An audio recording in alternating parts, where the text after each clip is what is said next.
귀한 간증 감사합니다. 우리 14분의 선교팀들이 가셔서 얼마나 큰 은혜를 받고 또한 하나님께서 함께 하시는 것들을 많이 경험했습니다. 우리가 50주년 기념회에서 그냥 건물을 세워주고 끝나는 것이 아니라 우리가 왜 그것을 가야 되고 꾸준하게 그것을 가야 하는가 하는 것을 이번에 많이 느끼고 돌아왔고, 이번뿐만 아니라 우리 다음에 또 갈 때 우리 또 많이들 가셔서 함께 또 그 은혜를 경험하면 좋겠습니다. 그 땅이 어떤 곳인가 사실 들어도 잘 몰라요. 가서 봐야 돼요. 가서 보면 이래서 우리가 와야 되는구나 하는 것을 또 깨닫게 되실 겁니다. 귀한 말씀, 귀한 간증 감사합니다. 이 시간 광고가 들어가 있습니다. 이번 명절 기간 동안에는요 새벽 예배가 없습니다. 월요일부터 수요일까지는 현장 예배는 없고요, 대신 온라인으로 예배는 계속해서 드리게 됩니다. 녹화된 영상이 방송으로 송출되니까 여러분들 많이들 명절 기간에도 참여해 주시고, 대신 수요 예배는 우리 명절 연휴 관계로 모이지 않습니다. 착오 없으시기 바랍니다. 목요일부터는 모든 예배가 그대로 다 진행이 됩니다. 그리고 1층과 3층 로비에 명절 가정 예배 순서지가 준비되어 있습니다. 필요하신 성도님들 가져가시고 명절 기간 동안 그냥 놀고 먹고 즐기기만 하지 마시고 또 가족들이 함께 모여서 예배로 하나님 앞에 영광 올려드리는 그런 복된 가정들 되시기를 바랍니다. 항종직 수련회가 3월 2일 날 1일 수련회로 NKM 수양관에서 있습니다. 3월 1일이 주일이다 보니까 2일이 대체 공휴일이에요. 그래서 2일 날 첫날 축복 새벽 예배가 있고 이후에 아침 드시고 중직자들은 함께 우리 NKM으로 갈 겁니다. 여러분들 그날 대체 공휴일이니까 빠질 생각하지 마시고 한 분도 빠짐없이 모두 다 참석해 주시기를 부탁드립니다. 50주년 성지순례 단을 모집합니다. 이번 주까지 꼭 참여를 표시해 주시고, 혹시라도 갈까 말까 고민하시는 분들이 계시다면 여러분 말씀해 주세요. 그래서 우리 함께 고려하고 20명이 되면 우리가 단독으로 떠납니다. 근데 20명이 되지 않으면 다른 분들과 함께 가야 되는데 그건 상관없지만 그래도 이왕이면 우리 교회 성도님들이 많이 가셔서 참여하시면 얼마나 좋겠나 하는 생각이 듭니다. 그 20명이 채워지면 우리만 가는데요, 또 언제 우리 교회에서 이렇게 떠나게 될지 모릅니다. 구약의 구간은 신약은 또 함께 가게 되겠지만 구약 구간은 또 언제 함께 가게 될지 모르니까 여러분 되도록이면 참여해 주시면 좋겠습니다. 우리 옆에 계신 성도님들과 한번 인사할까요? 성도님은 우리 가정의 복덩어리십니다. 인사합시다.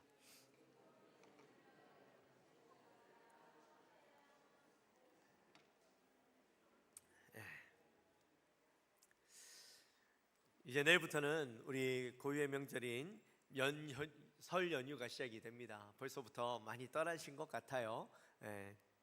근데 그 중에 우리가 명절이 되면 여러 가지 덕담들을 서로 주고받게 되어지죠. 그 중에서 가장 많이 하는 말이 뭘까요? 새해 복 많이 받으세요, 이 말이죠. 사실 이 말 참 듣기 좋은 말입니다. 누구나 복 받기를 원하죠. 건강하게 오래 사는 복, 자녀들이 잘 되는 복, 또 하는 일마다 형통한 복, 이런 복을 누리기 원하는 마음들이 누구에게나 다 있습니다. 그래서 명절 때만 되면 명절 때마다 새해 복 많이 받으세요 이렇게 인사를 하게 되죠. 근데 말씀해 보니까 오늘 말씀 속에 하나님이 역시나 복에 대해서 말씀하시는데, 근데 여기에 나타나 있는 오늘 본문 말씀에 나타나 있는 복은 우리가 생각하는 복과 좀 다른 것 같아요. 우리가 생각하는 복은 내 곳간에 열심히 채우고 쌓아두고 또 그것을 누리는 것, 이것이 우리는 복이라고 생각하는데, 오늘 본문 말씀에 나타나 있는 하나님의 복은 나를 통해서 흘러가는 복을 말씀하고 있다는 거예요. 오늘 본문 말씀을 통해서 하나님이 말씀하시는 그 복의 실체가 뭐고 또 우리가 받아야 할 진짜 복은 무엇인가 말씀을 통해서 함께 나눠보는 시간을 가지도록 하겠습니다. 오늘 본문 1절 말씀해 보시면 하나님께서 아브라함에게 명령을 하시는 장면을 보게 됩니다. 우리 함께 1절 말씀 같이 한번 읽도록 하겠습니다. 여호와께서 아브라함에게 이르시되 너는 너의 고향과 친척과 아버지의 집을 떠나 내가 내게 보여줄 땅으로 가라. 아멘. 아마 아브라함은 하나님께서 이렇게 말씀하시는 걸 듣고 엄청 당황했을 거예요. 말씀을 보면 이전에 아브라함과 하나님이 어떤 교감이 있었던 건 아닌 것 같아요. 그냥 갑자기 뜬금없이 말씀대로만 보면 뜬금없이 하나님이 나타나셔서 아브라함을 향해 말씀하시는 거예요. 너의 고향 친척 아비의 집을 떠나서 내가 너에게 지시한 땅으로 가라. 그 집에서 나가라는 거예요. 그 마을에서 나가라는 거예요. 여러분, 이 아버지의 집 또 고향은 어떤 것입니까? 여러분 다 고향이 있으시죠? 아버지의 집 있죠? 아버지의 집은 어떤 것입니까? 그곳은 나를 지켜주는 울타리죠. 그리고 내 안전이 보장되고 내 기득권이 보장되는 곳입니다. 근데 하나님이 그것을 떠나라는 거예요. 왜일까요? 하나님이 아브라함의 인생을 보니까 너무 편안하게 살았어. 너 고생 좀 해봐야 돼. 그래서 집을 나가! 라고 말씀하시는 걸까요? 아니겠죠. 하나님은 여기에 사실 하나님의 안타까운 마음이 담겨져 있는데, 만약에 아브라함이 그곳에 머물러 있다면, 그곳에 편안하게 살아가고 있게 된다면 그는 그저 평생 우상을 만들다가 죽을 인생밖에 안 되는 그런 삶이었기 때문이죠. 앞선 창세기 11장까지의 말씀들을 쭉 보면 인류는 계속해서 타락하는 길을 걸어왔어요. 하나님께서 에덴 동산을 아름답게 만드셨고 이 땅을 아름답게 만드셨는데, 하나님께서 말씀하신 유일한 그 약속을 사람들이 깨트려버리고 아담과 하와가 더 이상 그 에덴 동산에 있을 수 없어서 쫓겨나게 되어지고, 또한 그의 아들 누굽니까? 가인이 자신의 동생 아벨을 찔러 살인하게 되는 일들이 일어났죠. 또한 그의 후대들 노아 시대 때는 사람들이 다 부패하여서 하나님께서 그들을 가만히 지켜볼 수 없어서 어떻게 해요? 물심판을 하시죠. 홍수로 모든 사람들을 쓸어버리시고 노아의 가족들만 남겨두셨어요. 근데 노아의 가족들만 남겨두셨는데 그럼 노아의 가족들은 괜찮았느냐? 그의 후대들 또한 역시나 변질되고 타락하여서 나중에는 사람들이 하나님과 같이 되기 위해서 무엇을 샀습니까? 바벨탑을 쌓죠. 그게 11장 말씀이에요. 이처럼 사람들은요 끊임없이 타락하고 변질되고 하나님과 같아지게 되기 위해서, 더 이상 하나님 없는 세상을 살아가기 위해서, 없이도 살아갈 수 있는 세상을 살아가기 위해 그들이 타락했던 모습들을 보게 되죠. 그렇게 하나님을 대적했던 그들이 어떻게 되어집니까? 11장 말씀에 보면 하나님께서 그들을 언어를 혼잡하게 하셔서 흩어버리시죠. 자, 지금 아브라함이 살아가고 있는 시대가 바로 그런 시대였습니다. 아브라함은 갈대아 우르라는 곳에서 살고 있었습니다. 이 갈대아 우르라는 곳은 당시에 최고의 문명을 누리며 살아가던 도시였어요. 또 달의 신인 난나신을 섬기는 이방 종교의 중심지였습니다. 아브라함의 아버지인 데라는 그곳에서 우리가 알기로는 우상을 깎아 살아가고 있는 인생이었어요. 그러니까 삶은 편안했을지 모릅니다. 그곳에서 나름 우상을 통해 많은 돈을 벌고 편안한 삶을 살았을지는 모르지만, 그러나 그곳에 살아가던 아브라함, 그러니까 별반 다를 바 없는 특별한 인생이 아니라 다른 이방인들과 똑같은 사람이었던 거죠. 근데 하나님이 그곳에 살아가던 아브라함을 부르신 거예요. 왜 하필이면 아브라함인가? 아브라함이 특별해서 부르신 것이 아니에요. 하나님은 여전히 사람을 포기하지 않으셨고, 세상의 사람을 흩으실 때에 흩으시는 것으로 끝난 것이 아니라 내가 그 중에 한 사람을 통해 다시 시작하기로 작정하셨던 거죠. 바벨탑 세대들은 스스로 이름을 높이려고 했어요. 그래서 11장 4절 말씀에 보면 탑을 건설하여 우리의 이름을 내고, 그렇게 이야기해요. 하나님과 같아지고 복을 우리가 스스로 만들고 누리자, 하나님과 똑같이 되어서 우리가 복을 만들고 복을 누리자, 그런 마음을 가지고 있었던 거죠. 근데 그것은 실패하고 말았어요. 근데 하나님이 아브라함을 향해서 뭐라고 말씀하시냐면 내가 내 이름을 창대하게 하겠다라고 말씀하신 거예요. 이 말은 무슨 말이냐? 복의 근원이신 하나님께서 내가 너에게 복을 주겠다라고 말씀하시는 거죠. 이게 바로 창세기 12장의 핵심이에요. 바벨탑 사건 이후에 무너진 인류에게 하나님은 새로운 출발선을 그으시고 그 중심의 복을 통해 새롭게 하나님의 백성들을, 하나님의 복을 누리는 민족을 세워 가시려고 하셨던 거죠. 그리고 그 첫 번째 시발점이 누구예요? 바로 아브라함이었던 거죠. 이러한 상황 속에 아브라함을 지금 있는 곳이 아닌 새로운 곳에서 하나님이 주시는 그런 복, 하나님의 역사를 경험하게 하기 위해서 네가 있던 곳에서 가라 말씀하셨던 거예요. 여러분, 익숙한 곳, 그곳에 머무르면 우리는 편할지 몰라요. 아버지의 집에 있으면 편할지 몰라요. 하지만 거기에 있어서는 하나님의 역사를 경험할 수 없는 거죠. 그래서 우리는 하나님의 역사를 경험할 수 있는 곳으로 떠나야 되는 거예요. 여러분, 떠난다라는 것은 상실이 아닙니다. 복의 근원을 바꾸는 겁니다. 아브라함이 떠난 것은 가족을 버리는 것이 아니에요.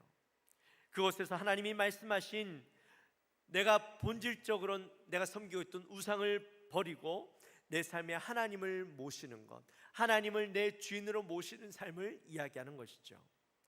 사랑하는 성도 여러분, 우리도 떠나야 돼요. 익숙하고 편한 곳, 우리의 욕심이 가득한 곳, 내 뜻대로 살아갈 수 있는 곳에서 떠나야 됩니다. 그리고 내가 하나님을 경험할 수 있는 곳으로 가야 되는 거예요. 이 떠나라니까 그럼 이사 가야 되나, 교회를 옮겨야 되나 고민하시는 분이 계시는데, 자, 여기에서 말씀하는 가라는 것은 물론 아브라함은 그 집을 떠나는 것이지만 오늘 우리에게 말씀하시는 가라는 말씀은 집을 떠나고 교회를 떠나라는 말이 아니라 우리가 익숙해져 있고 내 욕심으로 가득해 있던 그곳으로부터 떠나라는 거예요. 늘 사람들과 비교하며 내가 패배의식에 사로잡혔던 그곳, 내가 미워하며 하나님이 원하지 않는 곳에 머물렀던 내 마음, 그곳에서 떠나라는 거예요. 그곳을 떠날 때에 하나님을 경험할 수 있고 그곳에서 떠날 때에 내 안에 변화가 일어날 수 있다는 거죠. 또 2절 말씀해 보시면 하나님께서 아브라함을 향해 이렇게 말씀합니다. 너는 복이 될지라. 또 3절 말씀해 보면 땅의 모든 족속이 너로 말미암아 복을 얻을 것이라 말씀하죠. 사랑하는 성도 여러분, 하나님은요 전지전능하신 분이십니다. 믿으십니까? 아멘. 하나님 혼자서도 이 땅에 있는 모든 족속들에게, 모든 사람들에게 단 한 사람도 빼놓지 않고 얼마든지 복을 부어주실 수 있는 분이세요. 그런데 굳이 하나님은 연약한 아브라함을 들어쓰셔서 내가 너를 통해서 복을 주겠다 말씀하고 계시는 거죠. 자, 여기에 바로 그 하나님의 마음이 드러나요. 하나님이 우리를 너무나도 귀하게 여기시고 우리를 통하여 일하고자 하시는 하나님의 마음이 드러나는 거죠. 하나님은 우리를 단순히 복을 줄 대상으로만 여기시는 것이 아니라 하나님의 일을 함께할 동력자로 우리를 대우하고 계시다라는 거예요. 마치 아버지가 어린 아들에게 아빠랑 같이 심부름 갈래? 라고 묻는 것과 똑같은 거죠. 아빠가 혼자 가면 여러분 얼마든지 일 쉽게 빨리 끝낼 수 있어요. 그렇죠? 아빠가 아들이 꼭 필요해서 데려가는 걸까요? 아니요. 아빠 혼자 가면 얼마든지 빨리 끝내고 손쉽게 끝낼 수 있어요. 그런데도 불구하고 왜 아들을 향해서 아빠랑 같이 갈까 이야기하는 걸까요? 일단 아들이랑 같이 가면 아빠는요 신나요. 즐거워요. 기쁨이 있어요. 또 아들이랑 가는 이유는 아들을 통해서 아빠가 하는 모습을 보면서 그 아들을 성장시키고 싶은 거예요. 그리고 아빠와 함께 가면 그곳에서 아빠가 하는 것을 보면서 아빠의 마음을 깨닫게 되는 것이죠. 그렇게 하고자 하는 마음이 담겨져 있는 거예요. 하나님의 마음은 이거예요. 아브라함아, 저 세상에는 나를 몰라서 죽어가는 사람들이 너무 많단다. 나는 그들을 살리고 싶단다. 그런데 내가 그 일을 너와 함께 하고 싶구나. 내가 나의 손이 되어주고 나의 발이 되어주렴. 내가 가서 그들을 축복한다면 내가 그들에게 복을 내리마. 이렇게 말씀하시는 거예요. 우리가 조금 전에도 성경 보고를 보았지만, 지난달에 왜 우리가 그 먼 인도네시아 땅까지 가서 선교를 다녀와야 될까요? 우리가 돈이 많아서요? 우리에게 대단한 능력이 있어서요? 아니요. 거기에 도서관 하나 세우는 것, 물론 그것도 중요하겠지만, 우리가 열심히 돈을 모아서 그것에 돈을 보내는 것도 중요하겠지만, 이것을 계기로 하나님이 저 인도네시아 땅의 영혼들을 사랑하시는데 누가 그들에게 가서 내 마음을 전해주겠니? 라고 말씀하실 때에 우리 성도님들이 제가 그곳에 가겠습니다 라고 반응하는 거예요. 우리가 그곳을 갈 때에 그 일을 통해서 그들을 만나고 그들의 상황과 환경들을 보면서 우리가 그들을 위해서 기도하게 되어지고, 또한 그들을 위한 복의 통로가 되어지는 거예요. 그를 가서 만날 때에 그들의 손을 만져주고 그들을 쓰다듬어주고 그들을 한번 품어줄 때에 우리 안에 있는 그리스도의 사랑이 그들에게 전달되어지는 거예요. 우리가 찾아가지 않는다면 그들은 우리를 통해서 하나님의 마음을 경험할 수 없는 거예요. 선교 현장에서요, 예수님의 이름은 단 한마디도 할 수 없어요. 예수 믿으라고 이야기할 수도 없어요. 외국인들은 절대 복음을 못 전하게 되어 있습니다. 그런데 우리가 가는 게 왜 중요할까요? 그들은 우리를 통해서 보는 거예요. 하나님의 마음, 하나님의 사랑을 예수라는 이름이 없지만 느낄 수 있고 경험할 수 있는 것이죠. 사랑하는 성도 여러분, 하나님이 저와 여러분을 각 가정에 보내신 이유가 뭘까요? 그냥 나 혼자 예수 믿고 잘 되고 나중에 그냥 천국 가게 하시려고 하시는 걸까요? 여러분, 어떤 분들은 믿음의 가정 가운데 자라나신 분도 계실 것이고, 또 어떤 분들은 믿지 않는 가정 가운데 혼자 신앙생활 하시는 분도 계실 거예요. 내가 시집을 갔는데, 장가를 갔는데 믿지 않는 남편을 만나고 믿지 않는 아내를 만나요. 믿지 않는 가정 가운데 들어갔어요. 내가 그냥 사랑만 하면 행복할 줄 알았는데 결혼하고 나니까 현실은 그렇지 않죠. 그래서 그런 가정들 속에서 내가 믿음 생활한다는 게 참 쉽지 않아요. 근데 여러분, 내가 선택을 잘못해서 그런 가정에 들어간 게 아니에요. 물론 내가 그 사람을 사랑해서 내가 선택한 것은 맞지만, 더 정확하게 이야기한다면 하나님이 나를 그곳에 보내신 거예요. 여러분의 가정을 구원하기 위해서 하나님이 파송하신 선교사라는 거예요. 여러분이 복을 많이 받고 여러분이 받은 복을 자랑하기 위해서 부르신 것이 아니라, 여러분은 그곳에서 그 가정에서 복의 통로가 되어져서 그 가정이 여러분들 때문에 복 받기를 원하시는 거죠. 가족들이 여러분을 만나서 예수님의 마음으로 그들을 축복할 때에 그분들이 행복해하고 선한 마음을 받게 되어지고 위로와 사랑을 얻게 되어지므로 그분들은 여러분들을 통하여서 복을 얻게 되어지는 거예요. 명절에 가족들을 만날 때 어떻게 다 사람들이 제 마음 같겠습니까? 그죠? 어떻게 다 내가 사랑할 수 있겠어요?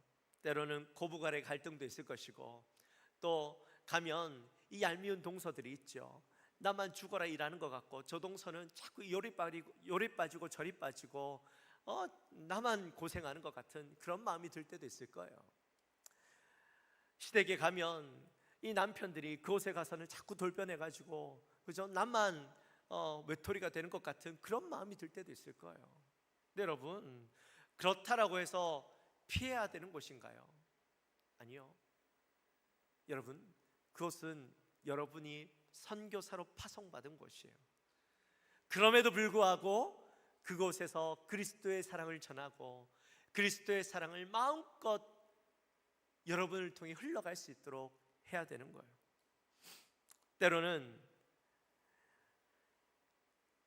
여러분들의 그 가족들, 그분들이 여러분들을 만나기를 불편해하고 피하려고 할 수도 있잖아요.